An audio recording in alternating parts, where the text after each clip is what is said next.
Welcome to Kenton Teaches. Enjoy the video. In this video, I will explain how to make quarterly tax payments. If you're self-employed, a freelancer, or have substantial income not subject to withholding, you likely need to pay estimated taxes. This ensures you meet your tax obligations throughout the year, rather than facing a large bill at tax time. We'll cover who needs to pay, how to calculate your payments, and the easiest ways to submit them. Estimating your tax liability is crucial. Start by projecting your total income for the year, including any self-employment earnings, investment income, or other sources. Then, estimate your deductions and credits. The IRS provides Form 1040-ES, Estimated Tax for Individuals, which includes a worksheet to help you calculate your estimated tax. This form is a great tool to ensure accuracy.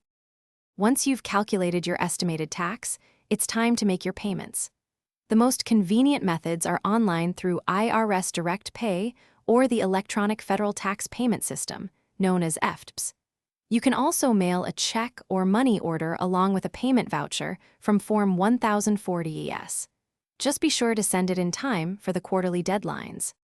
To steer clear of underpayment penalties, there are a couple of safe harbor rules. Generally, you need to pay at least 90% of your current year's tax liability through withholding and estimated payments. Another option is to pay 100% of your prior year's tax liability. If your adjusted gross income was over $150,000, this threshold increases to 110% of your prior year's tax. Thanks for watching. Please subscribe if this video was helpful.